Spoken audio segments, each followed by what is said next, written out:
আসসালামু আলাইকুম। দেশ বিদেশ টিভি থেকে হুসেন বলছি। আমার চ্যানেলে সবাইকে স্বাগত।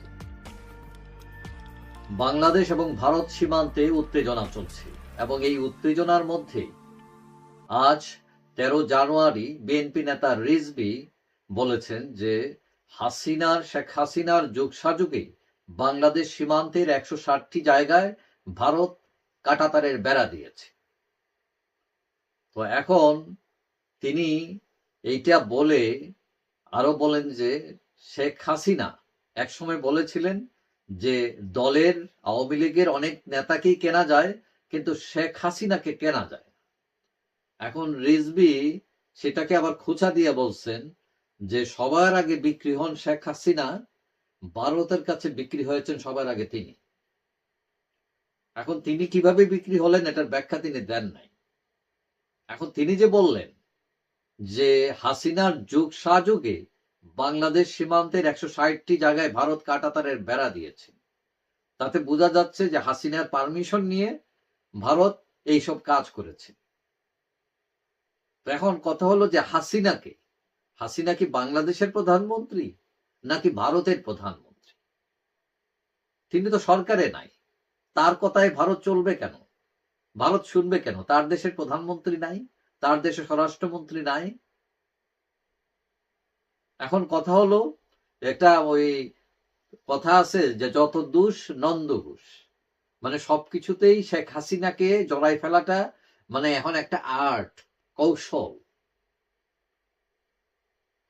এখন কথা হচ্ছে যে সীমান্তের 150 গজের মধ্যে কোনো উন্নয়ন পরিকল্পনা বাস্তবায়ন করতে হলে দুই দেশের সমঝোতা দরকার। এটি হচ্ছে চুক্তি। এখন তারা যদি এর ভেতরে কিছু করে 150 গজের মধ্যে, তাহলে অবশ্যই দুই দেশের মধ্যে একটা আলাপ আলোচনা করা উচিত। কিন্তু 150 গজের বাইরে যদি করে, তাহলে আপনি যেমন তাকে বাধা দিতে পারবেন না, সেও আপনাকে বাধা দিতে পারবে না। যেমন ডোনাল্ড ট্রাম্প মেক্সিকো সীমান্তে বিরাট সীমানা প্রাচীর নির্মাণ করেছেন। তিনি কি মেক্সিকো সরকারের অনুমতি নিয়ে এগুলো করেছেন নাকি দরকার আছে? তার ভূমিতে সে কি করবে এটা তার ব্যাপার। এখন যে বিষয় উত্থাপিত হয়েছে, এখন সীমান্তে উত্তেজনা চলছে এই বিষয় নিয়ে, এবং এই ঘটনাটা ঘটেছে নোয়াগাঁ এবং লালহাট মনিরহাট এলাকায়। এবং এইটা উচিত যে সরকারের এটা নিয়ে, দুই সরকারের এটা নিয়ে বসা। এবং আমরা দেখলাম আজকে ভারত সরকার বাংলাদেশের যে রাষ্ট্রদূত আছেন দিল্লিতে, তাকে ডেকে তারা এটার প্রতিবাদ জানিয়েছে। ঠিক একইভাবে বাংলাদেশ সরকারও ভারতের রাষ্ট্রদূতকে ডেকে তলব করেছে, করে এটার প্রতিবাদ জানিয়েছে।